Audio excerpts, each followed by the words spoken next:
Bueno, vamos con el tratamiento del caso 3 que habíamos visto de alcalosis respiratoria descompensada, ¿no? Secundaria a una crisis de ansiedad. Y bueno, específicamente al tratamiento de ello, ¿no? Vamos a ver que es más simple este tipo de tratamiento respecto al que habíamos visto en las alteraciones ácido-base de acidosis, ¿no?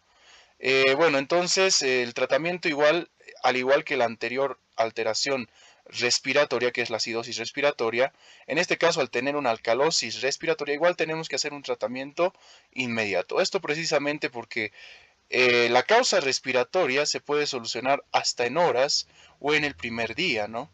Cosa que no ocurre en las metabólicas, como habíamos aclarado.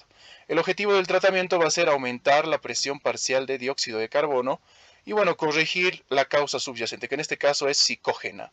Es de origen psicológico, lo que le está causando al paciente esa alteración ácido-base de manifestaciones físicas que tiene nuestro paciente. Por algo dicen también mente sana en cuerpo sano, ¿no? El manejo va a ser precisamente de la hiperventilación. Uno de ellos que podemos utilizar puede ser como medida de calmar al paciente y tratar esa causa subyacente, sería la psicoterapia. Ella sería bien dirigida y es el tratamiento a largo plazo más importante. El que vamos a enfatizar va a ser la terapia cognitivo-conductual, ¿no? Cabe recalcar que la psicoterapia se resume en el tema de que cómo vamos a hacer reaccionar al paciente respecto a las conductas que está tomando o respecto a cómo está comportándose y cómo le está afectando este factor psicógeno en la manera física, ¿no?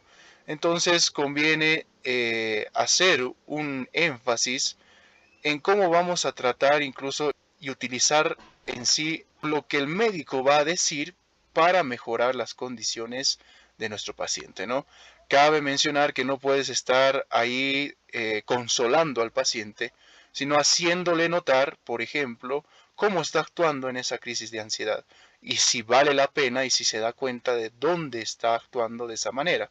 Tal vez en el ataque hay que enfatizar, como les digo, simple y llanamente hablarle al paciente sobre los comportamientos que está teniendo y hacer que este paciente se dé cuenta que tal vez está actuando de una manera que no debe actuar, ¿no? Bueno, entonces tenemos también que podemos utilizar otro tipo de tratamiento que es la sedación leve. En este tipo de tratamiento utilizamos ya fármacos como las benzodiazepinas, que son consideradas ansiolíticos, ¿no? El de preferencia y el más conocido para atacar de inicio esta crisis de ansiedad es el diazepam. Y bueno, digamos que dentro de la familia es un fármaco que está considerado no dentro de los más fuertes, ¿no? En cuanto al nivel de sedación. Pero vemos que para calmar este tipo de crisis debemos utilizar un ansiolítico y de preferencia empezar por el más conocido y el de primera instancia, ¿no? Que es el diazepam, vía endovenosa, ¿no? Ya que tiene mayor efecto si se administra de esta manera, ¿no? Y el efecto es más inmediato. Bueno, entonces el percance sería en plena crisis colocarle una vía al paciente, a veces no puede ser tan factible, pero a veces en una crisis de ansiedad que vuelva a ser recurrente y el paciente quizás ya está internado, ya va a poseer la vía, ¿no? Entonces, de preferencia, en este tipo de casos se utiliza este tipo de tratamiento. Se darle al paciente con dosis de 2 a 5 miligramos administrados por vía endovenosa o intravascular. Esto siempre aclarando que debe ser considerado en los casos de ansiedad severa. Y bueno, también cuando haya sospecha de hipoxia. Y bueno, también en el caso de que si esta alteración respiratoria llegue a afectar a la concentración de gases como ser el oxígeno, que puede hacerlo, ¿no? Y generar una hipoxia. Entonces, bajo esta disponibilidad, podemos utilizar el diazepam sin ningún percance. Hay otra técnica que, bueno, no sirve para nada. Bueno, no es el caso, ¿no? Pero hay que mencionarla. La verdad es que sí, no sirve para nada. Es una técnica denominada de la bolsa de papel. He visto a veces aplicar a algunos colegas este tipo de consideración. Sin embargo, en plena crisis de ansiedad, créanme que no, ponerle una bolsa, porque eso consiste, ponerle una bolsa en la región entre nariz y la boca a esta bolsa, con el efecto de que pueda reinhalar este gas que es el dióxido de carbono. Así aumentar también el tema de la presión parcial del dióxido de carbono. Sin embargo, como les digo, es poco efectiva. Hoy en día no recomiendo usarla. Y como dice acá, ¿no? Ya no se recomienda en la práctica estándar. Hay cosas más efectivas como ser la psicoterapia y la sedación leve que podemos utilizar en este tipo de pacientes.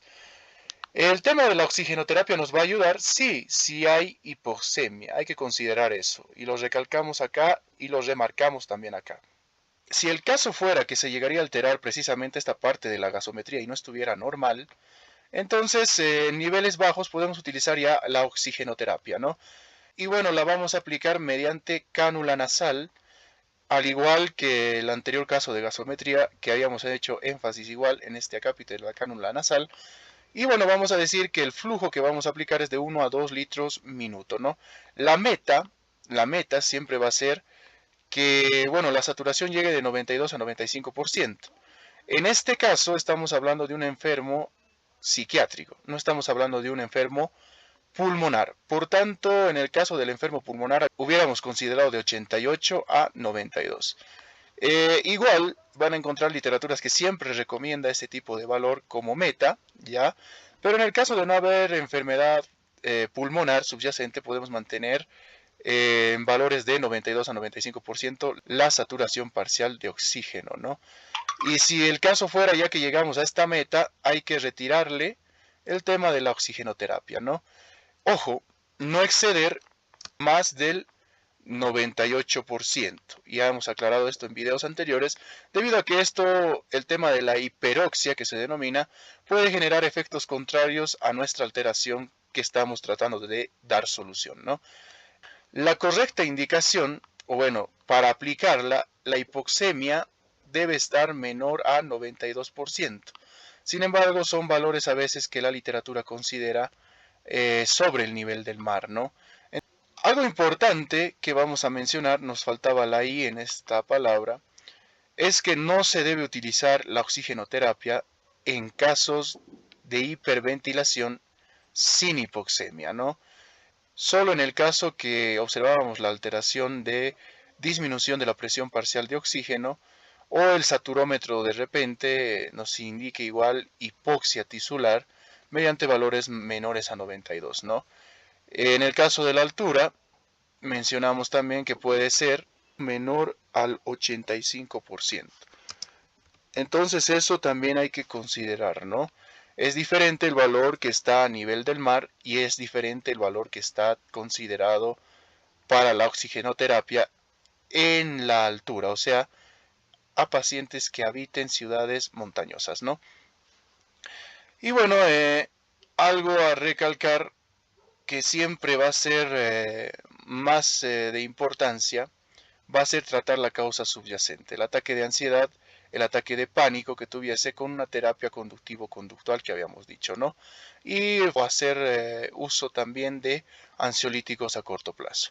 Recalcamos alcalosis por el tema del aumento del pH, que también se puede considerar alcalemia. Respiratoria por el antecedente psiquiátrico y aparte la sintomatología de hiperventilación o signo que podemos identificar nosotros al momento de ver al paciente. Por tanto, al sugerirnos una alteración respiratoria, tenemos que fijarnos la presión parcial de dióxido de carbono. En este caso hay un descenso, lo que corrobora ya el primer apellido que sería respiratoria. Tenemos una alcalosis respiratoria. Y el segundo apellido, que es descompensada, vamos a tomarlo mediante el diagnóstico laboratorial del ion bicarbonato, que en este caso está dentro de rangos normales. Si hubiese habido alteración en el cual hubiera descenso, entonces también se considera una alcalosis respiratoria, porque están siguiendo la dirección contraria a la alteración del pH. Sin embargo, en el caso de haber alteración en descenso, sería una manera ya compensada, que no es el caso de nuestra paciente, ¿no? Entonces también mencionamos que esta paciente tiene una crisis de ansiedad, que es el desencadenante de este tipo de alteración ácido-base. Bueno, no olviden dejar su me gusta.